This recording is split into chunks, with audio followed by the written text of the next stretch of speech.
ಒಂದು ಗುರುಕುಲದಲ್ಲಿ ಒಂದು ಮಗು ಇತ್ತು. ಅದು ಸ್ವಲ್ಪ ವರ್ಷ ಕಲ್ತ ಮೇಲೆ ಅವ್ರ ಗುರುಗಳ ಹತ್ರ ಹೋಗ್ಬಿಟ್ಟು, ನಾನು ಇಲ್ಲಿರಕ್ಕೆ ಇಷ್ಟಪಡ್ತಿಲ್ಲ, ನಾನು ಇಲ್ಲಿಂದ ಆದಷ್ಟು ಬೇಗ ಹೋಗ್ಬೇಕು ಅಂತಿದ್ದೀನಿ, ಇಲ್ಲಿ ಗುರುಗಳಾಗಿರ್ಬೋದು, ಶಿಷ್ಯರಾಗಿರ್ಬೋದು, ಬೇರೆಯವ್ರ ಬಗ್ಗೆ ಮಾತಾಡ್ತಾರೆ, ಕಲ್ಸೋದನ್ನ ಕಲಿಸ್ತಾ ಇಲ್ಲ, ನಂಗೆ ಇಷ್ಟ ಆಗ್ತಿಲ್ಲ, ನಾನು ಹೊರಟೋಗ್ಬೇಕು ಅಂತಿದ್ದೀನಿ ಅಂತ.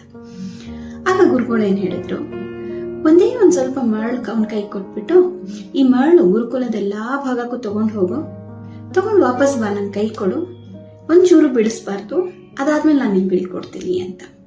ಆ ಮಗು ಖುಷಿ ಆಯ್ತು, ಇಷ್ಟೆಷ್ಟು ಕೆಲಸ ಮಾಡಿದ್ರೆ ನಾನು ಬೀಳ್ಕೊಟ್ಬಿಡ್ತಾರಲ್ಲ ಅಂತ ಹೇಳಿ ತಗೊಂಡು ಹೋಗಿ ವಾಪಸ್ ಬಂದು ನನ್ನ ಗುರುಗಳಿಗೆ ಹೇಳಿದ್ರೆ, ಆಯ್ತು ನಾನು ಎಲ್ಲ ಕಡೆ ತಗೊಂಡು ಹೋದ, ಒಂದ್ ಸ್ವಲ್ಪನು ಬೀಳ್ಸಿಲ್ಲ ನೋಡಿ ಅಂತ ಹೇಳಿ. ಆಗ ಗುರುಗಳು ಏನ್ ಹೇಳಿದ್ರು, ನೀನೆಲ್ಲ ಕಡೆ ತಗೊಂಡು ಹೋಗ್ಬೇಕಾದ್ರೆ ಈಗ ಅವರೆಲ್ಲ ಏನ್ ಮಾತಾಡ್ತಿದ್ರು ಅಂತ ಕೇಳಿಸ್ತಾ, ಅವರೆಲ್ಲ ಏನ್ ಮಾಡ್ತಿದ್ರು ಅಂತ ಕೇಳಿಸ್ತಾ ಅಂತ.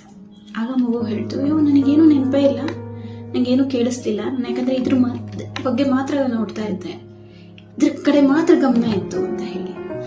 ಇದರಿಂದ ನಾವು ಕಲಿಯೋ ಏನ್ ಪಾಠ ಅಂತ ಹೇಳಿದ್ರೆ, ಮಕ್ಕಳಾಗಿರ್ಲಿ ದೊಡ್ಡವರಾಗಿರ್ಲಿ, ಎಷ್ಟೋ ಸಲ ನಾವು ದೊಡ್ಡವರಾಗ್ಲೂ ನಾ ಈ ಕೆಲಸ ಬಿಟ್ಬಿಡ್ತೀನಿ, ನಾ ಈ ಕೆಲಸ ಇದ್ರಲ್ಲೇ ಕಂಟಿನ್ಯೂ ಮಾಡಿದ್ರೆ ನಮ್ಗೆ ಒಳ್ಳೇದಿರಲ್ಲ ಅಂತ ಹೇಳಿ ಎಷ್ಟೋ ಸಲ ನಾವು ಚೇಂಜ್ ಮಾಡಕ್ ನೋಡ್ತೀವಿ.